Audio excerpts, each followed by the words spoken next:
IIT Kanpur के वैज्ञानिक कृत्रिम बारिश कराने की दिशा में काफ़ी दिनों से प्रयास में जुटे थे। बुधवार को उन्हें इस दिशा में पहली बार बड़ी सफलता हासिल हुई है। इस प्रोग्राम को कानपुर के पूर्व deputy director professor Manindra Agrawal के निर्देशन में किया जा रहा है। प्रोफेसर अग्रवाल वही प्रोफेसर हैं जिन्होंने कोरोना काल में अपने गणितीय मॉडल से कोरोना के उतार और चढ़ाव की सही भविष्यवाणी कर पूरे दुनिया में सुर्खियां बटोरी थी। बुधवार को आईआईटी की 5 सदस्य टीम ने इस दिशा में पहला ट्रायल किया। प्रोफेसर अग्रवाल के मुताबिक आईआईटी ने अपने प्लेन से केमिकल सॉल्ट के मिश्रण का आसमान के बादलों में छिड़काव करके इस प्रक्रिया का अध्ययन किया। इस सॉल्ट में सिल्वर आयोडाइड के साथ कई अन्य केमिकल शामिल थे। प्रोफेसर मनीन्द्र अग्रवाल ने बताया कि 6 साल पहले भी हमने इस दिशा में कुछ कदम आगे बढ़ाए थे, लेकिन इसके बाद प्रक्रिया आगे नहीं बढ़ पाई थी। लेकिन इस बार हम पूरी तरह से आशा से भरे हैं। कृत्रिम बारिश कराने का हमारा प्रयास जल्द ही सफल होगा।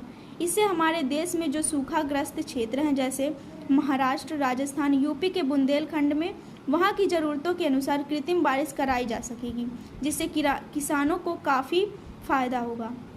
डॉक्टर मनीष अग्रवाल का कहना है कि जिस तरह आतिशबाजी की अनार छुड़ाया जाता है, उसी तरह से इस केमिकल कप चार्ट बनाकर आसमान में प्लेन के द्वारा आतिशबाजी की फुल भरी की तरह इसको बादलों में छोड़ा जाता है। उन्होंने कहा कि दुनिया के कई देशों में कृत्रिम बारिश को लेकर प्रयोग सफल हो चुके हैं। चीन ने अभी कुछ साल पहले ही बीजिंग में प्रदूषण को कम करने के लिए कृत्रिम बारिश कराई थी। डॉक्टर अग्रवाल ने कहा कि यह भी हमारा पहला कदम है, इसमें अभी बारिश कराई गई है। यह नहीं कह सकते कि यह पहला प्रयोग है, इसके बाद अभी हमारे अन्य प्रयोग होने हैं, लेकिन हम हर स्टेप का अध्ययन कर रहे हैं।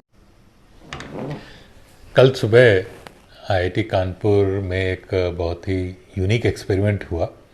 इसमें हमारे पास जो सेस्ना एयरक्राफ्ट है, इसमें एक क्लाउड सीडिंग का अटैचमेंट लगा के फ़्लाइट की गई और फ्लाइट के दौरान क्लाउड सीडिंग के लिए एक फ्लेयर्स का प्रयोग होता है, उसको फायर भी किया गया और जो कि पूरा सक्सेसफुल हुआ। कल से जो हमारा सक्सेसफुल एक्सपेरिमेंट था, उसमें उसकी वजह से बारिश तो नहीं हुई, क्योंकि क्लाउड के अंदर जाके हमने फायरिंग नहीं करी थी। कल एनीवे बारिश कानपुर में सुबह से ही हो रही थी, लेकिन ये एक्सपेरिमेंट क्योंकि सक्सेसफुल रहा है, इसका अर्थ ये है कि यदि भविष्य में क्लाउड सीडिंग की आवश्यकता पड़ी तो हमारे पास इस पूरा तैयारी रहेगी कि इसका हम प्रयास कर सकें। इसके लिए हम पिछले कई सालों से प्रयासरत हैं। अमेरिका से स्पेशल इंस्ट्रूमेंट अटैचमेंट्स भी मंगवाए गए, जो कि कोविड के कारण 2 सालों तक नहीं आ पाए। अब जाके हमने उन इंस्ट्रूमेंट्स को, अटैचमेंट्स को लगा भी लिया है। डीजीसीए की क्लियरेंस भी मिल गई है इसको करने के लिए, और हम पहली फ़्लाइट सक्सेसफुल हो पाई है। अब आगे के कुछ हफ्तों में हम और भी ट्रायल फ्लाइट्स करेंगे और उसके बाद हम एक तरीके से कह सकते हैं तैयार होंगे क्लाउड सीडिंग करने के लिए।